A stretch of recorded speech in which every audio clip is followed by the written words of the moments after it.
Snakes? Snakes. I don't know no snakes. Today is Sunday, September 24th, and the Yankees were taking on the Arizona Diamondbacks in Game 2 of a 3-game set. Aaron Judge looking to keep up the hot momentum. My recap, your reactions coming up next. This is NYY Recaps. Welcome to Yankee Stadium. Just when they thought I was out, they pull me back in.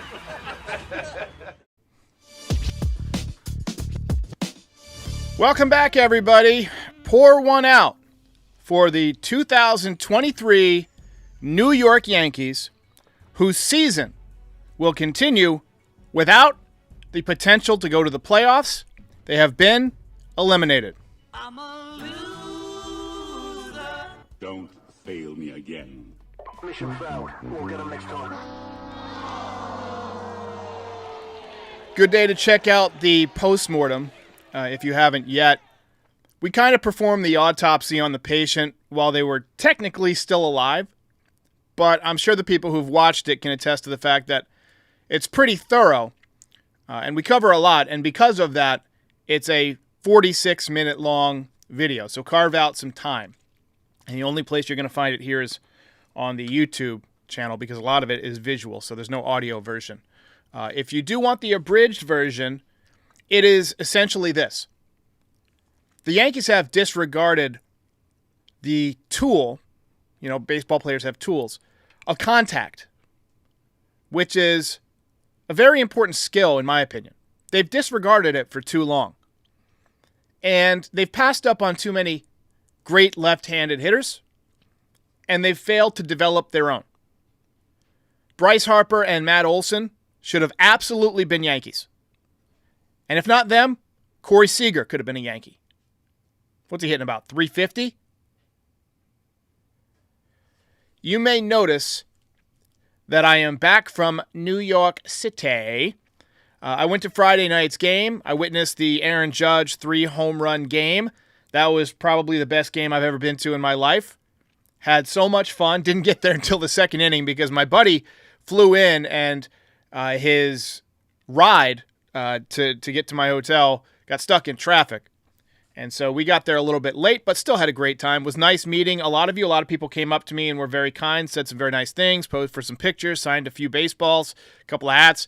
But look, it was probably the final great moment, one of the only few great moments in an otherwise awful season. And that season now is just for show because the Yankees have been eliminated.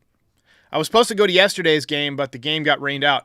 Ended up getting a flight back home earlier. I was able to transfer my flight because I thought today my flight this morning would be canceled. And plus, I was flying out at like 6 in the morning, and I didn't want to get up super early. So I said, well, maybe I can just switch it. So I flew out yesterday around 3 o'clock, and that was the worst flight of my entire life. I thought NYY Recaps was about to be over. Zero visibility. You look out the window, and it was just a gray abyss. I mean, plane was wobbling. People were breathing into bags. I thought we were going to make an abrupt pit stop in the side of a mountain. But, you know how sometimes you get in an elevator and it drops too fast? It did that about 20 times in an hour and 10 minutes. So, yeah, I was out. People actually clapped when the plane landed. But I did survive only to get home and fall down the stairs immediately, and my foot is all messed up. I haven't decided if I'm going to go to the doctor yet, but I feel like it might be broken. It is very swollen. But look, aside from the home runs by Judge on Friday, I came away impressed with Austin Wells' swing and bat speed. Estevan Florial swung the bat better. He had another hit today. He drove a ball off the left field wall in that game. Ended up getting thrown out at third at one point, but showed good speed. Showed the speed again today. Hell of a start by Luke Weaver on the mound. Dream Weaver! I don't think he's related to the other Weavers that pitched for us, or pitched in the major leagues.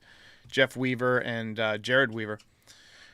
Also, today, Carlos Rodon was on the mound. He gave up 2 runs in the first inning. Only one of them were earned. He settled down, and after that, he pitched pretty well. He was efficient. He pitched into the 7th. Gave up 3 earned runs, 5 runs total. Look, I get that his numbers are bad, and this is basically a lost season, but he's shown me a lot over the last couple of starts. We saw the efficiency today that we haven't really seen. And if the Yankees can harness the pitcher that we've seen in September, he's going to be just fine. If he can pitch like he did today, most of the time, he's going to be just fine. Another thing that was interesting today is he didn't have the overpowering fastball, but he threw strikes, and he just moved it enough to keep the ball off the sweet spot. That I like. Offense didn't help him out very much, obviously. Just 1 run. Shut out into the 9th inning once again. Wind was a factor today. Messy weather. But Yankees just didn't do much. Gleyber Torres actually almost tied it up in the first inning. Drove one to the warning track, but just came up short. Oh, there goes gravity. And that's pretty much as close as the Yankees would come to hitting the ball out of the ballpark today. Bottom of the 3rd inning, Torres actually drilled one off of the second base umpire. You thought a run was going to score, but it got ruled. A run was going to score, but it got ruled umpire interference. So they had to send the man back to 3rd. And that loaded the bases for Austin Wells, who was hitting in the cleanup spot, and he grounded out to shortstop to end the inning. Top 4 unbelievable play from Oswaldo Cabrera. Foul ball drifting into the seats. He leaped up at the wall, brought it back in. Very nice athleticism.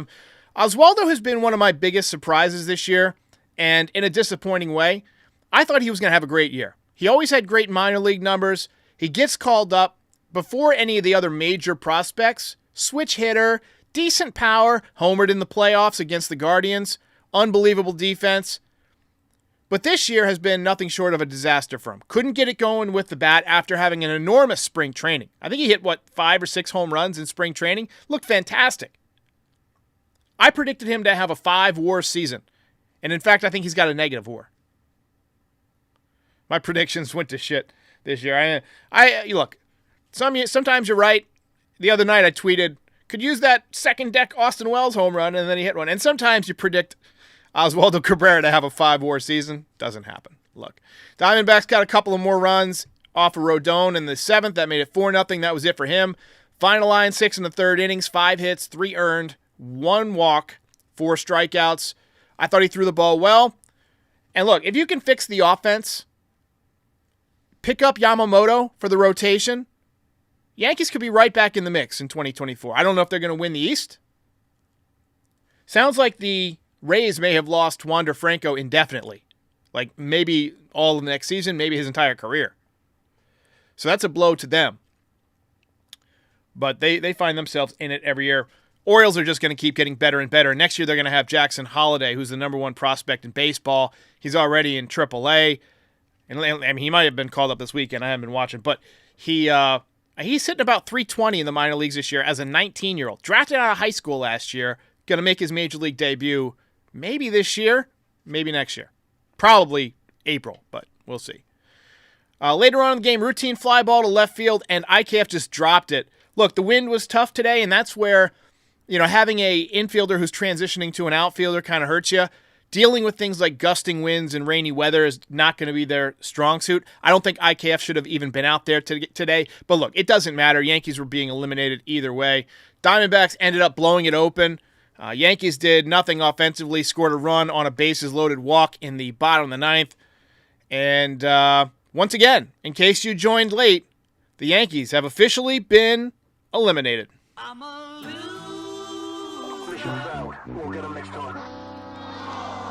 Earlier this season, a few people were saying that this team reminded them of the 21 team. And I didn't want to believe it. And I said, no, there's no way this team can be that bad. I mean, you got Judge, you got Rodon. There's no way this team's going to be. But you had injuries and underperformance. Giancarlo just never recovered. Giancarlo was an all-star up until, middle of the season last year. He was great. He won the MVP of the All-Star game. Has never been the same. And now Frankie said something to me today that I completely agree with. He said this team makes the 21 team looked like the 98 team. And I 100% agree. I'm also sad to report post-mortem for Carl the Mannequin. Some of you remember he was a big part of the background for a while. Today we were cleaning out the garage. I forgot he was up on this high shelf. He fell off the shelf, and his head popped off, and he died. Oh my gosh. Does that suck? And now his new address is the dump. Just like Brian Cashman soon, hopefully. This episode brought to you by Game Time, the fastest growing ticket app in the world for a reason. Download the Game Time app because getting tickets to your favorite events should not be stressful. Use the phone or some other smart device or visit the gametime.co website and get last-minute tickets to all your favorite types of events, baseball and other sports, concerts, theater, comedy, you name it. You can find it on Game Time. You use my code, the code for this podcast, NYY Recaps, no spaces. NYY Recaps, all one word, for $20 off your first purchase. Game Time, lowest price on last-minute tickets guaranteed. Thank you for being such a great sponsor this year to Game Time. I really do recommend that you guys try out Game Time. I love it. And I used it again on Friday to change my seats. You know, we were sitting a lot higher up, and we ended up in section 421, which I contend are the best seats in the house. I love the aerial view of the stadium. You get a nice view of everybody. You get a nice angle. Tickets cost me $6 each. Fantastic for Game Time. Anyway, ELT says, mannequins can be repaired, but can this team? I mean, look, there are things to be encouraged about. Florial, I think, has looked pretty good since coming up. I think he can solve one of those, fourth outfielder problems next year, and a guy who can play defense. Jason Dominguez, looks like he's going to be one of those true phenoms. Garrett Cole, probably going to win the Cy Young Award. Carlos Rodon has looked more like himself the last few times out. And the Yankees have some money coming off the books. You've got Donaldson's contract coming off. You've got IKF probably coming off. I don't know if they're going to re-sign him. You might see some legit changes this year. I think there's going to be some changes to the clubhouse. Whether it's coaches or the manager himself. I think there's going to be some changes to the analytics department. I don't think Brian Cashman's going to get the axe as much as people want him to. And Friday was Fire Cashman night. And to be honest with you, I didn't even really notice. It was so like the entire buzz of the whole night was about Aaron Judge hit a 3-run home run early on in the game, and then another one, a couple innings later. After that was all anybody cared about. Would he get to 3 or maybe even 4? When he got the third one, I thought, man, there's just enough time that if the Yankees have a good offensive inning, which is a lot for this team, he might hit 4. And I'm telling you this right now. If the Yankees improve this offense, you get 3 good hitters, and you can have some more of those big innings next year and get him some 6 at-bat games in that number 2 spot. He might hit 4. He might just hit 4 home runs in a game next year. Hurst for Real says Sabian should be the GM. Had an interesting voicemail about Sabian the other day. I agree, actually. I think Sabian could be a very good GM. He was the architect of that San Francisco Giants team that won a few world championships. You also brought in Omar Minaya, but you brought these guys in, but what did they do? What are their roles? And that's what's so tough to see. We can't get inside the organization and find out what's going on. Now, a few years back, there was a book called Inside the Empire. I believe it was by Bob Klapisch. Very good book. If you haven't read it, definitely pick it up. It's on my audiobook list for the winter. And it talked about the inner workings of the organization. I would love to hear the book on the inner workings of the organization this season. I want to know what that audit reveals.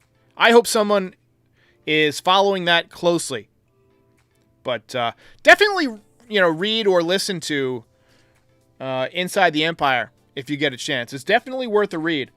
Every winter is when I really get in shape. I don't have a lot of time to work out and do all my fitness stuff during the summer because, I work 2 jobs and, I spend a lot of time sitting, for the podcast and getting ready. But during the winter, I do the podcast kind of on my own schedule, and not every night. And so I have a lot more time. And so I spend a lot of time listening to audiobooks, walking, working out. And I usually go through maybe 10 or 12 audiobooks a winter. So that's definitely on the recycle list, as I like to call it. THG says, replace Fishman and put one of the analytics guys from the Dodgers. They are the organization to model. Their analytics department is fantastic. I'm going to go ahead and agree with you. The people who get down on analytics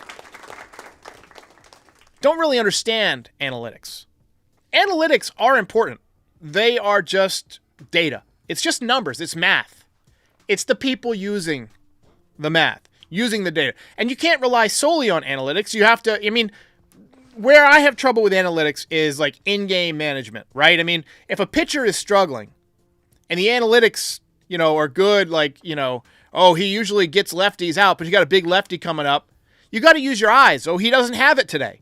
And you yank him and you go to a good lefty out of the bullpen. That's a place where Boone, I think, doesn't quite utilize the analytics as well as somebody like Joe Girardi did. Joe Girardi was very good at taking those matchups. Remember the binder? Now everything's iPad. And I don't really even see Boone looking at that stuff. I would prefer that a manager understood and applied the analytics, but also, you got to have the right analytics. We got to make sure that our numbers are right. I feel like somebody left the decimal point out this year. Screwed everything up. We can talk about this season at length. It's been a tough year, and I'm sure we'll get to it. In a few weeks, I'm planning to have multiple podcasts with big names that I'm still setting this up. And we're going to just talk through everything. And, what are the options for this winter? What can the Yankees do? And we'll find out. We're going to find out soon if Boone is coming back. They're not going to wait around all winter to get rid of him. If he gets fired, it's going to happen on probably October 2nd, October 3rd, something like that. So that'll be Monday. So if that happens, we'll have a lot to say about it. If Cashman's gone, likewise, that'll be right away. But Cashman has multi-years left on his contract. He just signed a 4-year extension. Boone's only got 1 year left. So right now, it's easier to just get rid of Boone. But I fear that whoever they replace him with will just be a carbon copy. So, Raziel says the audit doesn't matter if they do nothing to make any actual changes. I agree. Doug says he keeps trying to lose weight, but it's really good at finding him. Me too, man. I hear you. And as I get to be older, I just turned 40, it seems to be finding me more often. All right, ladies and gentlemen, thanks for joining on this football Sunday. I hope that you guys have a wonderful rest of your week.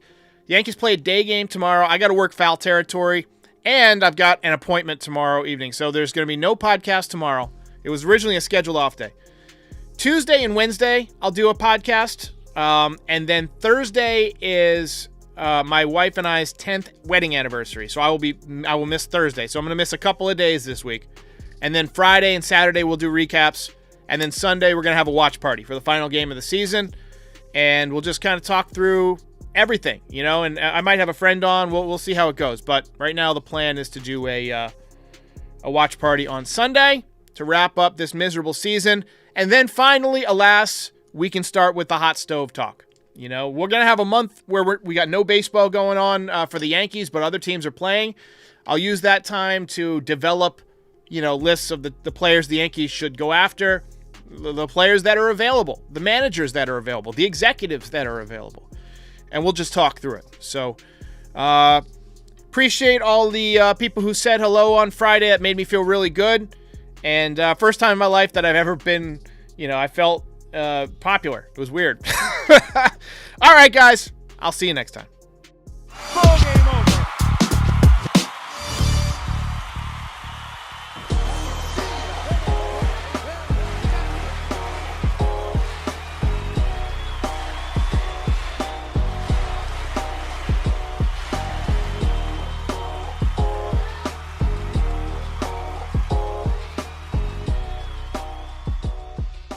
Most impressive.